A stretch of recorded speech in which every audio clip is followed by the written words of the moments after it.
pulled in nicely through there. Hey guys, perfect timing.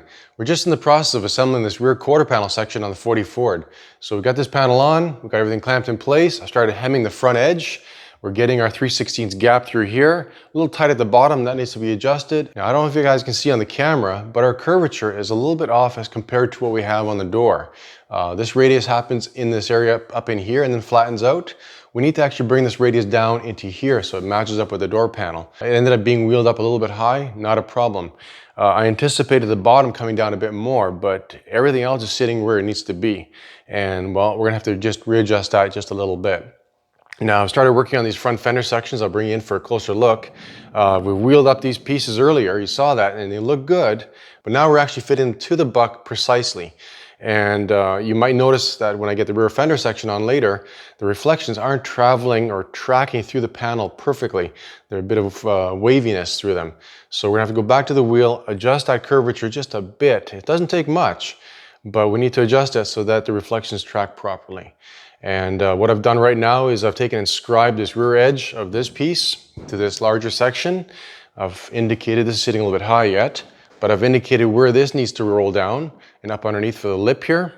We've trimmed off what we didn't need. The lines down here are lining up perfectly. So as soon as I tack this into place, we'll take and work in that rear wedge that goes between the quarter panel and the fender. Get that lined up, and this panel section here, I've got that fitting almost precisely where it needs to be. We're getting really close to the panel fitment back here on these rear fender sections. As you can see, all the reflections are almost tracking perfectly. Now there's a bit of a step here because, well, we haven't joined these panels together yet, but just the way they're sitting, it's getting really close. So coming down to here, we've got the bottom hemmed. Up in here, got a screw there. We've got a screw up and through here. So it's just two screws and the panel is sitting on the buck where it needs to be. And I'm about to take and trim away this flange that we added on this side, this triangular area here. It's kind of overshooting. We're gonna have taken, I've marked it, and we're taking cut that off all the way down to there to nothing. And then we'll have the peak that starts up here and then fades out at the top. But those reflections are looking really sweet.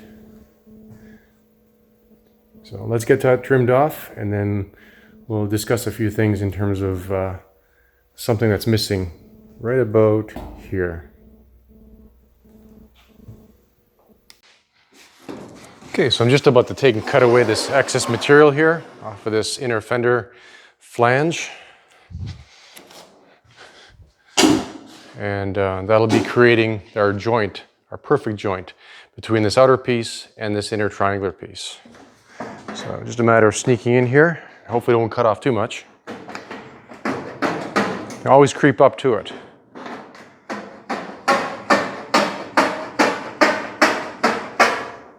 Yeah, it's looking good. So far, we might have to take one more shot at this.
Guess what just happened?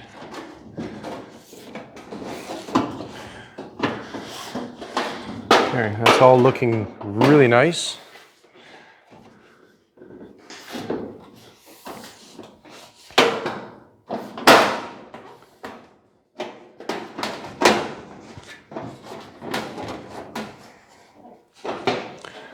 So I'm just going by the rod that we have inside for the buck as well. And it's showing that we're accurate with our curve, with our line this way. Starting about here, I'm going to take off just with the eyeball, take off 1/8 of an inch, just creep it in as we're moving in towards this area here.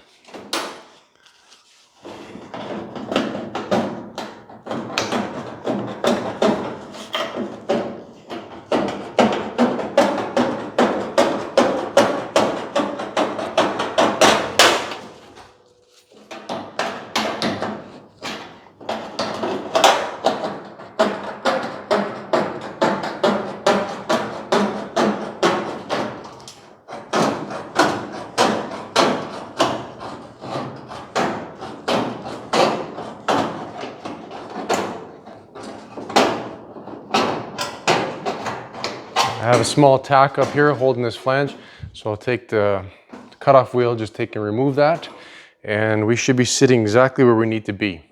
And then we'll pull out the TIG and put a few tacks along here and get that wrapped up. This is exciting, guys. Before we go tacking this though, we're going to take and line up that seam there, put a few tacks there, and then work our way back into here.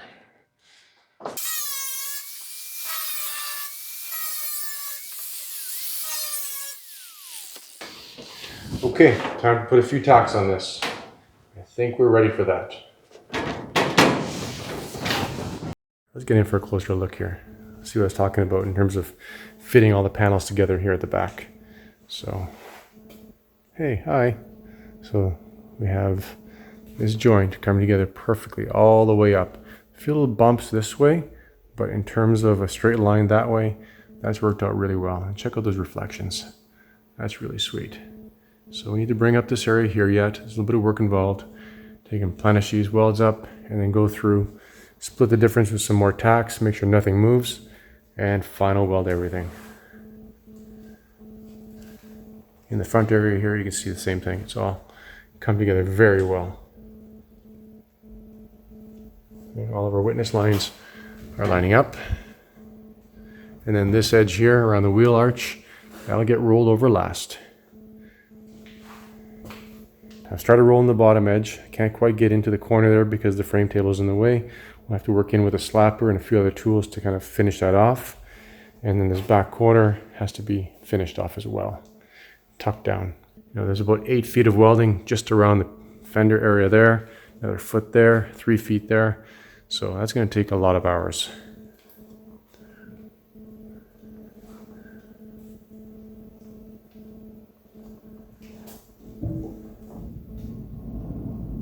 We've got the panels all tacked together at this point, and there's going to be a whole lot of plenishing next to get everything smoothed out perfectly so that we don't have any steps. Whenever you weld something, tack something, it shrinks, and we have to take and plenish those out to realign all the panels.